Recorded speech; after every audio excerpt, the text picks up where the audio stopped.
Hello, I hope you guys doing fine. I hope you're doing wonderful. This is a brief for the dollar DXY. I'm going to start with the weekly time frame. So what is bearish about this picture? The bearish is the continuation of this down leg. What do I see that makes me happy as a dollar bull? I see a beautiful reversal candle in the weekly time frame in the form of this candle right here. How do I know it's beautiful? Because it's indecisive. When you have a severe downtrend, an indecisive candle, that means a possibility of probability. What can this be? It could be a morning star. If you have a higher open, then a white candle. Okay, so how many times a weekly time frame, a candle like that, how many times it reversed the downtrend? This one right here. This one didn't, but it was in the 2 weeks after. This one right here. This one didn't, but it reversed 2 weeks after. This one right here, and it started. These are the evidence you hold against the bears. So this candle, then boom, you have a very good up leg right here. So it happened here. It gave us like a quasi bounce, then it went back down. It happened here. It happened here. It happened here. It happened many times. Here. It shows bottoming process, and history tells us that. Even the literature and the Japanese candles tells us that. Okay, so that's definitely bullish. What about the MACD? It's still in a bullish mode, even though it's getting closer, but it's above the zero line in histogram, so it's not over. It's still bullish. Good. What about stochastic? It is possible that you might go back up, but there's no evidence for that. So this is the weekly time frame discussing the candles, discussing the indicators. Okay, good deal. Let's look at the daily time frame. So I posted this chart in Twitter for the 5 people that follow me, and I talked about it last time. The possibility of this conclusion of this ABC down at this number, which represents this thing. So what was the bottom? How can I get it closer? Oh, it is exactly that number. Okay, so if anybody says bad things about technical analysis, you could talk to that person. To me, it's no longer a place for a debate, because no one knows the future, but it helps. Okay, so it called the absolute bottom for this ABC down. So usually, historically, according to the text, volatility hits after you reach that number, and sometimes reversal. So 1 point for the bull. Possibility of reversal based on historical performance, and also the Japanese candles in the weekly time frame. So 2 points. Let's look at this thing. Good deal. So what is that? This is the Elliott wave count. I don't use it as much lately because of the government interventions, but I assume I got the count right.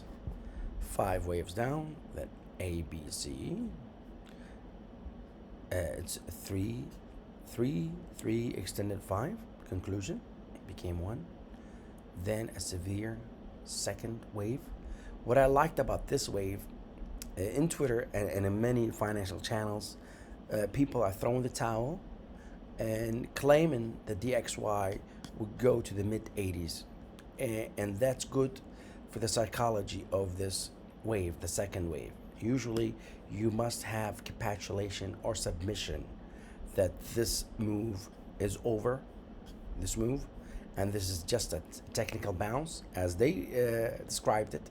It's exactly like the textbooks are saying. So far, so gorgeous in Elliott wave 5, 1, 2, and we might go through a very severe third wave. So what other positive thing based on Elliott? You have from this point to this point 62% Feb retracement, and this trend line that I drew some times ago. So it found supply. So structure is still there. So from here to here, 62 Feb retracement, and this supply. So this is indicative of 1 2 1 2. So, and also from this low to this high, we are at buyer's zone. It is 1 2 1 2. So usually that implies a very impulsive move to the upside.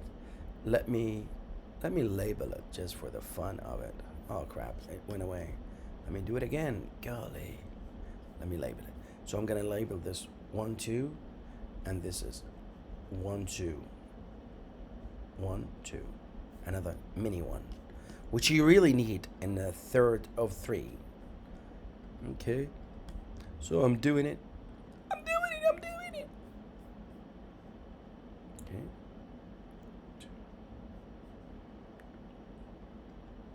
1, small one. Label it this way. So you know it's a mini one. 2. Let's do it again. 2.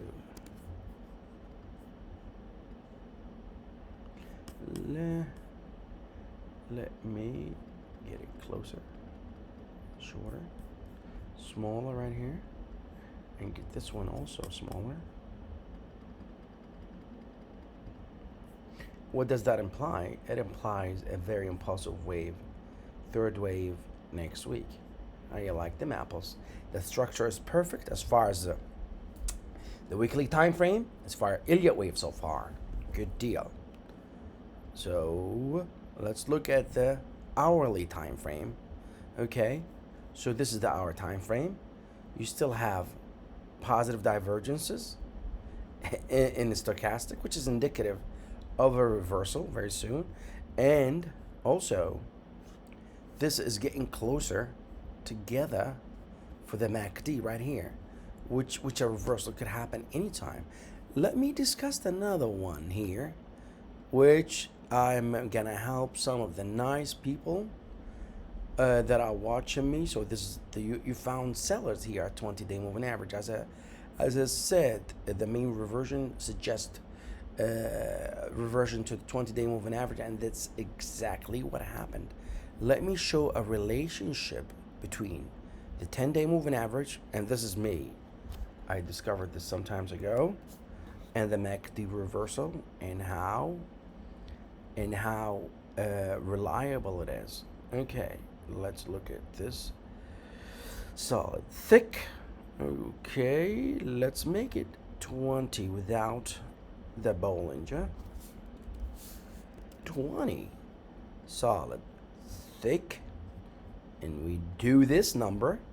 Whoa! Okay, let me focus on MACD and this relationship. Only the 2 people that are watching me are gonna enjoy this. Okay, usually the MACD is very reliable. Every time you have the space between the 10, this is the 10 and 20, getting very closer, ready for reversal. So the space is very close. The MACD is very close, then happen a reversal. This happened many times in the past. Many times you could look at it on your own time. The space is very thin, very small, and reversal happens, and you have a bullish or bearish crossover. In conclusion, I'm extremely bullish on the DXY because of the reason that I stated earlier. Please like if you like, subscribe and share. Please like if you want this more often. Please share. And I love you all. And disco is forever.